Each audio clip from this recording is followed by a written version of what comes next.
ಕೋಟಿ ಕೋಟಿ ಹಣದೊಂದಿಗೆ bank manager escape ಆಗಿದ್ದಾರೆ. ಬ್ಯಾಂಕನ್ನು ನಂಬಿ ಸಾಕಷ್ಟು ಜನ ಬ್ಯಾಂಕಲ್ಲಿ ದುಡ್ಡನ್ನು ಇಟ್ಟಿರ್ತಾರೆ. ಆದರೆ ಅದೇ ಒಂದು ದುಡ್ಡನ್ನು ತಗೊಂಡು ಎಸ್ಕೇಪ್ ಆಗಿದ್ದಾನೆ ಬ್ಯಾಂಕ್ ಮ್ಯಾನೇಜರ್. ಹಾಸನದ ಖಾಸಗಿ ಬ್ಯಾಂಕ್ ಒಂದರಲ್ಲಿ ಭಾರಿ ವಂಚನೆಯ ಆರೋಪ ಕೇಳಿ ಬರ್ತಾ ಇದೆ. ಎಫ್ಡಿ ಹೆಸರಲ್ಲಿ ಕೋಟ್ಯಾಂತರ ಹಣ ಸಂಗ್ರಹಿಸಿ ಮ್ಯಾನೇಜರ್ ನಾಪತ್ತೆ ಆಗಿದ್ದಾರೆ. ಸೂರ್ಯೋದಯ ಸ್ಮಾಲ್ ಫೈನಾನ್ಸ್ ಬ್ಯಾಂಕ್ನಲ್ಲಿ ಆಗಿರುವಂತಹ ಅಕ್ರಮ ಇದು. 50ಕ್ಕೂ ಹೆಚ್ಚು ಗ್ರಾಹಕರಿಗೆ ಪಂಗ್ರಾಮ ಹಾಕಿ ನಾಪತ್ತೆ ಆಗಿದ್ದಾನೆ ಮ್ಯಾನೇಜರ್. 3 ಕೋಟಿಗೂ ಅಧಿಕ ಹಣವನ್ನು ಪಡೆದು ಮುಖ ತೋರಿಸದೆ ಮ್ಯಾನೇಜರ್ ಎಸ್ಕೇಪ್ ಆಗಿದ್ದಾನೆ. HS ಪೂಜಾ ಎಫ್ಡಿ ಮಾಡಿದ ಹಣಕ್ಕೆ ಯಾವುದೇ ರಸೀದಿಯನ್ನು ಕೂಡ ನೀಡಿರಲಿಲ್ಲ ಈತ. ಏರ್ಪೋರ್ಟ್ನಲ್ಲಿ ಮ್ಯಾನೇಜರ್ ಪತ್ತೆಯಾಗಿರುವಂತಹ ಬಗ್ಗೆ ಮಾಹಿತಿ ಕೂಡ ಲಭ್ಯವಾಗಿದೆ. ಹಣ ಲೂಟಿ ಮಾಡಿ ವಿದೇಶಕ್ಕೆ ಪರಾರಿ ಆಗಿರುವಂತಹ ಶಂಕೆ.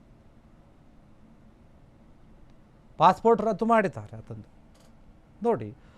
ಒಬ್ಬ ಮ್ಯಾನೇಜರ್ ಏನಿರ್ತಾರೆ, ಬ್ಯಾಂಕನ್ನು ನಂಬಿ ಜನರಲ್ಲಿ ಇಟ್ಟಿರ್ತಾರೆ, ಅವ್ರ ಮ್ಯಾನೇಜರ್ ಮೇಲೆ ಕೂಡ ನಂಬಿಕೆ ಇರುತ್ತೆ. ಆದರೆ ಇಲ್ಲಿ ಒಬ್ಬ ಮ್ಯಾನೇಜರೇ ಈ ರೀತಿಯಾಗಿ ಕೋಟ್ಯಾಂತರ ರೂಪಾಯಿ ಹಣವನ್ನು ತಗೊಂಡೋಗಿ ಎಸ್ಕೇಪ್ ಆಗಿದ್ದಾರೆ ಅಂದರೆ ಜನ ಯಾರು ನಂಬ್ತಾರೆ? ಒಂದು ಖಾಸಗಿ ಬ್ಯಾಂಕ್, ಅವು ಹಾಸನದಲ್ಲಿರುವಂಥ ಒಂದು ಖಾಸಗಿ ಬ್ಯಾಂಕ್ ಇದು. FD ಹಣವನ್ನು ಏನಿರುತ್ತಲ್ಲ ಇಟ್ಟಿರ್ತಾರೆ ಜನ, ಅದನ್ನು ಇವರು ಗಳಿಸ್ಕೊಂಡ್ರೆ ಸಂಗ್ರಹಣೆ ಮಾಡಿರ್ತಾರೆ. FD ಇಷ್ಟು ವರ್ಷಕ್ಕಂತ ನೀವು ದುಡ್ಡು ಇಟ್ಟರೆ ಅದು ಒಂದು ಇಷ್ಟು ಅಂತ ನಿಮಗೆ ಬಡ್ಡಿ ಸೇರಿಸಿ ಕೊಡ್ತೀವಿ ಅನ್ನೋದೇನಿರುತ್ತೆ, ಸ್ವಲ್ಪ ಸಾಕಷ್ಟು ಜಾಸ್ತಿ ಬಡ್ಡಿ ಕೊಡ್ತೀವಿ ಅಂತ ನಂಬಿಸಿರ್ಬೋದು ಜನರಿಗೆ ಇವರು. ಹೀಗಾಗಿ ಜನರು ಕೂಡ ಅವ್ರು ದುಡ್ಡು ತಗೊಂಡೋಗಿ ಇಟ್ಟಿರ್ತಾರೆ. ಅದನ್ನೇ ಅವರು ಉಪಯೋಗ ಮಾಡಿಕೊಂಡು ಎಲ್ಲರಿಗೂ ಕೂಡ ನಾಮ ಹಾಕಿ ಹೋಗೋಕ್ಕೆ ಸ್ಕೆಚ್ ಹಾಕಿದ್ರು. ಸೂರ್ಯೋದಯ ಸ್ಮಾಲ್ ಫೈನಾನ್ಸ್ ಬ್ಯಾಂಕ್ ಏನಿದೆ, ಅವ್ರು ಮಾಡಿರುವಂತಹ ಅಕ್ರಮ ಇದು. 50ಕ್ಕೂ ಹೆಚ್ಚು ಜನ ಅಲ್ಲಿ ದುಡ್ಡನ್ನು ಇಟ್ಟಿರ್ತಾರೆ. ಅದೆಲ್ಲ ಹಣವನ್ನು ತಗೊಂಡೋಗಿದ್ದಾರೆ. 3 ಕೋಟಿಗೆ ಹೆಚ್ಚಿನ ಹಣವನ್ನು ತಗೊಂಡೋಗಿದ್ದಾರೆ ಇವರು.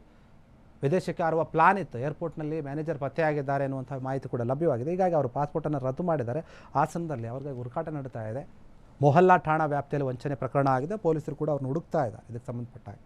ಕ್ಷಣ ಕ್ಷಣದ ಸುದ್ದಿಗಳಿಗಾಗಿ ಫ್ರೀಡಂ ಟಿವಿ ಸಬ್ಸ್ಕ್ರೈಬ್ ಮಾಡಿ, ಲೈಕ್ ಮಾಡಿ ಹಾಗೂ ಫಾಲೋ ಮಾಡಿ. ಹೊಸ ಸುದ್ದಿಗಳ ನೋಟಿಫಿಕೇಶನ್ಗಾಗಿ ಬೆಲ್ ಐಕಾನ್ ಮೇಲೆ ಕ್ಲಿಕ್ ಮಾಡಿ.